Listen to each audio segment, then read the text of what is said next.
है कि अगर कोई फोटोग्राफी की फील्ड में आता है तो ज़्यादातर उसकी तरजीहात में जो है वो फैशन होता है। उसको लगता है कि ये ज़्यादा जो है वो लाइमलाइट में आने का या शोहरत पाने का एक तरीका हो सकता है। that was not my goal। हाँ, मुझे ये था कि मैं जो मार्केट का एनालिसिस किया था उसमें वेडिंग में वैक्यूम था। अच्छा। There was a huge vacuum। Fashion में already they were very good photographers। Athar Shahzad थे, ख्वाबा रियाज थे और बहुत सारे थे who were doing good job। Weddings में वही आज से वो 25-30 साल पुराना स्टाइल, इधर हाथ रख लें उधर। फिर मेरा अपना शादी का जो एक्सपीरियंस था, शादी की शूट का एक्सपीरियंस था, वो कोई इतना अच्छा नहीं था। तो I wanted to change that. और उसमें मुझे लगा कि bringing that fresh US Texas based style, उसमें there is opportunity. Big budget wedding आपकी सबसे पहले कौन सी थी? बिग बजट वेडिंग्स मेरी पहले तो आउट ऑफ पाकिस्तान हुई, ओमान में थी। The very wealthy family, custom, Rolls Royce और ये सारा कुछ। लेकिन जो पाकिस्तान में पहली बिग बजट हुई वो बैरिया टाउन की हुई थी। कितना चार्ज किया था आपने अपनी पहली ऐसी शादी कवर करने को? Let's not go there. क्यों भाई, हो सकता है हम भी आपको बुलाएं। नहीं, लेकिन वो और भी लोग सुन रहे होते हैं। तो और लोग सुन के वो भी आएंगे आपके पास। लेकिन गवर्नमेंट ऑफिशियल्स भी सुन रहे होते हैं। But I charge decent amount. ये तो पुरानी बात हो गई है, देखें। हाँ, वो हो तो गई है, लेकिन इट वाज इन मिलियंस। तो that was the first big budget wedding। उसके बाद वैसे मुझे बताइए, आप घबरा क्यों रहे हैं? टैक्स वैक्स नहीं देते क्या? तो देता हूँ मैं, लेकिन वो एक्चुअली दे मल्टीप्लाई एवरीथिंग। जो अमाउंट उनके ज़हन में होती है ना, जो दे multiply it by 3 times। Because फिर देन नहीं, हम बता देते हैं ये सच बोल रहे हैं जनाब, उनकी आंखों से भी लग रहा है। So फिर उसके बाद मास्टर टाइल की वेडिंग हुई थी। अच्छा। That was like not a breakthrough wedding, but वो ये था कि उसकी हाइप बहुत ज्यादा बनी थी। या तो people still talk about that master tile wedding. बल्कि मास्टर टाइल वेडिंग के बाद तो ये कुछ सालों पहले की बात नहीं है, या 4-5 साल पुरानी बात है।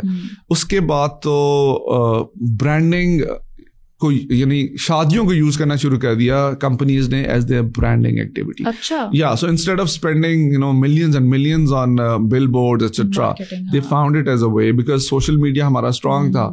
ट्रेंड्स फॉलो करते हैं। सो अपना एक कंपनी का हैशटैग के साथ people started doing weddings. Stories के लिए फिल्टर बनते थे जिनमें नीचे कंपनी का नाम होता था। आपने जुनैद सफ्दर की शादी को भी कवर किया, आतिफ असलम की भी की, फरहान गौहर, एक एक करके आते हैं। जुनैद सफ्दर की शादी पे सबसे पहले बताएं कैसा एनवायरनमेंट था, और मरियम नवाज साहिबा के अलावा किसने सबसे ज्यादा फोटोज बनवाई? जुनैद से पहले मैंने मेहरू की भी शादी की थी, जुनैद की बड़ी बहन की भी। अच्छा। तो उस टाइम में और इस टाइम में थोड़ा सा फर्क जरा फ्रॉम I would say कि वो जरा subdued थी। That was like बिल्कुल ही ऑफ कैमरा रही।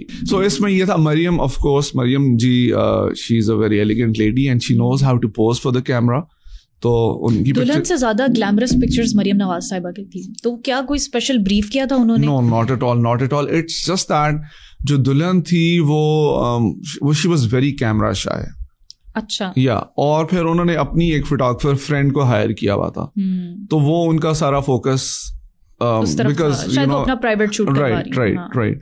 तो we were from the groom side. तो हमारा focus the groom, of course we cover the whole wedding, लेकिन हमारा फोकस ग्रूम और ग्रूम की फैमिली था।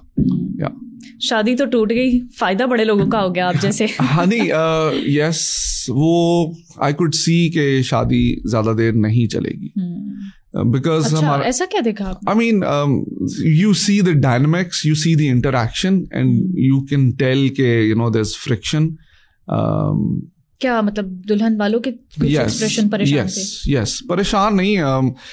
मरियम जी and her family very down to earth, at least with when I went, उनका पहला event था पिंडी में, इस्लामाबाद में। तो when I got there, of course she knew me from Meru's शादी। She came up to me and she said, "Thank you so much, Irfan Saab, for coming all the way. Very courteous." She saw me and came up to me. But the bride's family was like, like I said, कि bride को इतना pictures का शौक नहीं था, and they was sort of not, I couldn't see them gelling together. अच्छा तो मेरे ये था कि Junaid is very courteous, very down to earth, very friendly, very gentleman like. उनको अपनी माँ की तरह पिक्चर्स बनवाने का शौक था? नहीं, उनको इतना शौक नहीं था, but but he is very courteous. He would never say, if I asked him to take a picture, he would never say no, but I could see कि देयर वाज अ डिफरेंस, खाना क्या खाया था आपने वहाँ पे? यार I mean I forget, it was long time ago, 3-4 साल हो गए। अच्छा, फिर आपने जो है वो आतिफ असलम की शादी को भी कवर किया। इतना बड़ा सिंगर है वो हमारे मुल्क का, कैसा एक्सपीरियंस रहा वो आपका? It was very good, because मुझे उनको ना पोज करने का नहीं कहना पड़ा दोनों को। They were like, Atif of course is like an actor and a singer and sara kuch, and the chemistry was there, so it's so much more fun when you don't have to tell the couple to pose and they just keep giving you shots. अच्छा, वो जो time था ना उनकी शादी का, बड़ी रंगारंग तकरीबात हुआ करती थी, बड़ी कलरफुल सी उनकी शादी थी। तो उसको जरा कंपेयर करें आज के साथ, बड़ा डिफरेंट सा टाइम चल रहा है।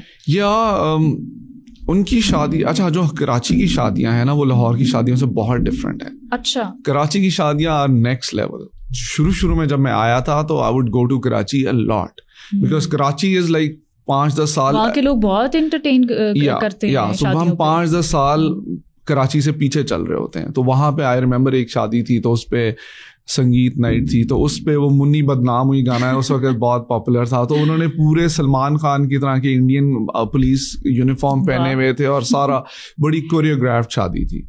तो वो आतिफ की शादी was more of on the same mold, because he had friends from Karachi, Myra Khan, ये सारे आए हुए थे।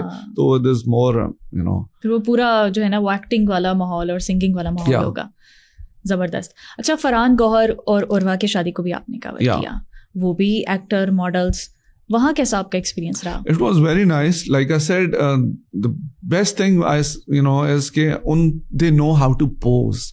You don't have, and anytime you tell them to pose. अच्छा, पोज का बार आप जो पॉज दे रहे हैं यहाँ पे, मुझे ये बताएं, समटाइम्स दुल्हन जो होती हैं या जो खातिन होती है वो वैसे भी पिक्चर्स के लिए बड़ी कॉन्शियस होती हैं। तो वो कहती हैं कि यहाँ बैठ के बनाओ, वहाँ बैठ के बनाओ, कभी कभी पैरों में भी बैठना पड़ जाता है। तो ये अनोइंग नहीं होता? Yes, हो जाता है। So that's why we have this discussion with the client beforehand.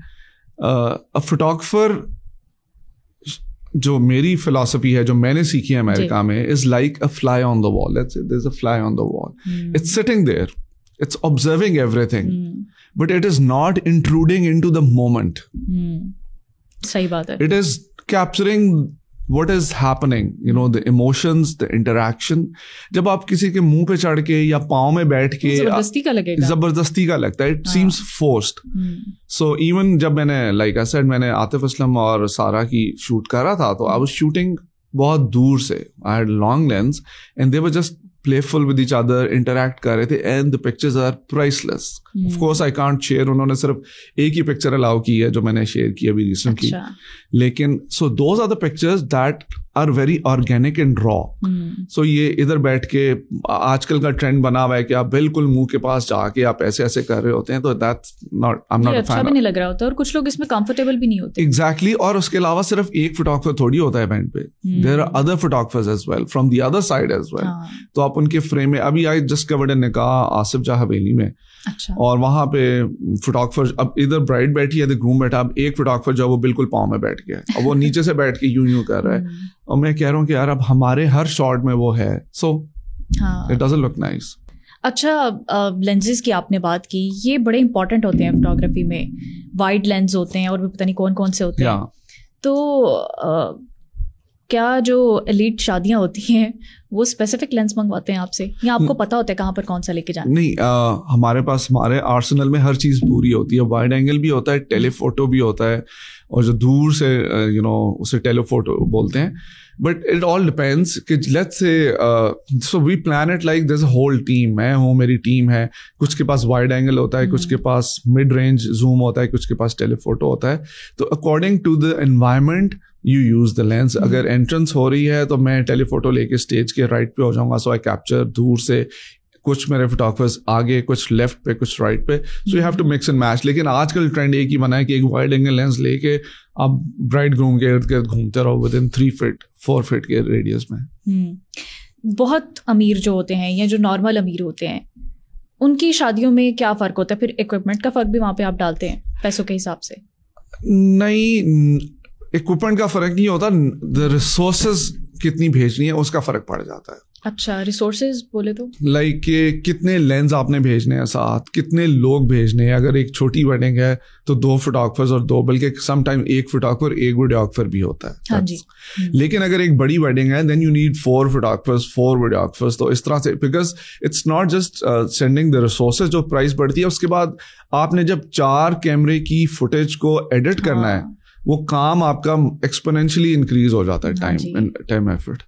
हाँ, लेकिन अगर आप खुद वो काम कर रहे हैं तो इसको सिग्नेचर काम बोलेंगे आप, या अगर आप अपनी टीम भेज रहे हैं तो इसमें भी फिर आप चार्ज करने में डिफरेंस है। इसकी मैं, और समटाइम्स क्लाइंट कहते हैं आप आएंगे तो इतने पैसे, ये तो बहुत ज्यादा है। तो मैंने कहा यार, जब आप ब्राइड जाती है अपना लहंगा बनवाने डिजाइनर के पास, और वो 40 लाख का 50 लाख का, ये आजकल के रेट चल रहे हैं। अच्छे जो डिजाइनर्स हैं, अच्छे मैं नहीं कहूंगा, जो हाई एंड कहूंगा, अच्छे तो सस्ते भी मिल जाते हैं। So there is a difference. तो पते की बात बताइए। या सो वो देश है कि ये 30 लाख का 40 लाख का, उसमें से कितने टांके डिजाइनर खुद लगाता है? एक भी नहीं।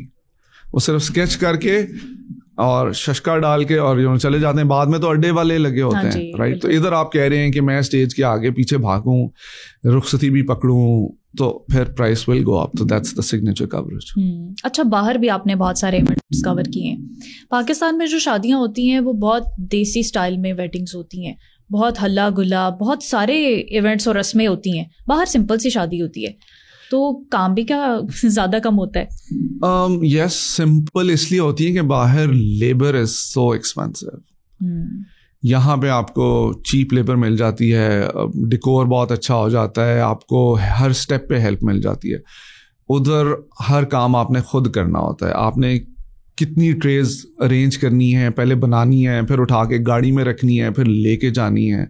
तो उस वजह से फिर दे स्केल डाउन द वेडिंग। पैसे पाकिस्तान से ज़्यादा ही उनके लग रहे होते हैं, लेकिन ऑफ कोर्स फिर वो लिमिटेड डिकोर होता है, लिमिटेड हर चीज़ होती है। दे स्पेंड ऑन द बाद में एंटरटेनमेंट के ऊपर और वो सारी, but yes there is a big difference. यहाँ की तो एक एक्सट्रावेगेंसा होता है, जैसे आईफा अवार्ड्स टाइप की वेडिंग्स आजकल शादियाँ चल रही हैं। एक पाकिस्तान में रहते हुए आप अपनी शादी को जो है वो मेमोरेबल बनाना चाहते हैं, तो कौन से डूज एंड डोंट्स हैं फोटोग्राफी के हवाले से?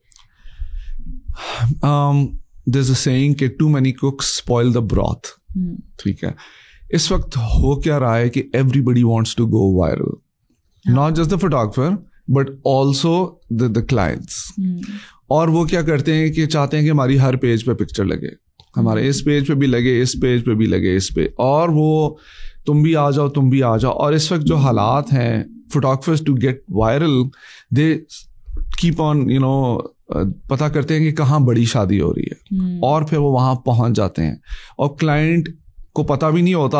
और दूसरी, और फिर वो कहते हैं कि we also as a bragging right कि ये इरफान हसन ने कवर की या ये सो ने कवर की, बट वहाँ पे हम भी इनवाइटेड थे, हमने भी कवर की। अच्छा। तो उससे होता ये है कि जब 15, 20, 30 मैंने शादियां देखी जहाँ पे 35, 40 फोटोग्राफर्स और वीडियोग्राफर्स मिला के थे। एक स्टूडियो से 8, 10 लोग गए हुए, और 35 तो मैंने काउंट किए मैं खुद। अब आप मुझे खुद बताए, वो 35 में से 10 तो मेरे फ्रेम में आ रहे होंगे। अगर मैं इधर से पिक्चर उतार रहा हूँ तो there is a competition going on, उधर से भी कोई पिक्चर आता है, इधर से भी। तो होता ये है कि ब्राइड ग्रूम से ज्यादा फ्रेम के अंदर क्रू होता है।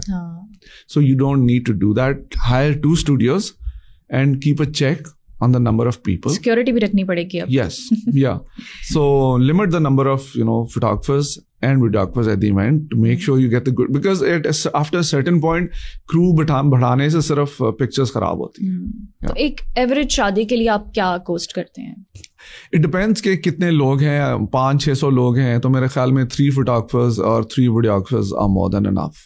Because एक stage के आगे कुछ candid, कुछ random, तो 6-7 लोग आर प्लेंटी. उससे ज़्यादा आप बढ़ाते जाएं, पिक्चर्स की क्वालिटी में फ़र्क नहीं पड़ेगा, मोमेंट्स में फ़र्क नहीं पड़ेगा, सिर्फ फ्रेम में हम एक दूसरे के आएंगे. पैसे कितने लेंगे आप? किस चीज़ के? इसी के जो आप बता रहे हैं. सो हमारा average package for something like this 2 lakh के करीब है पर डे. Per day? या. ठीक है. 6 लाख रुपए 3 दिन के. या.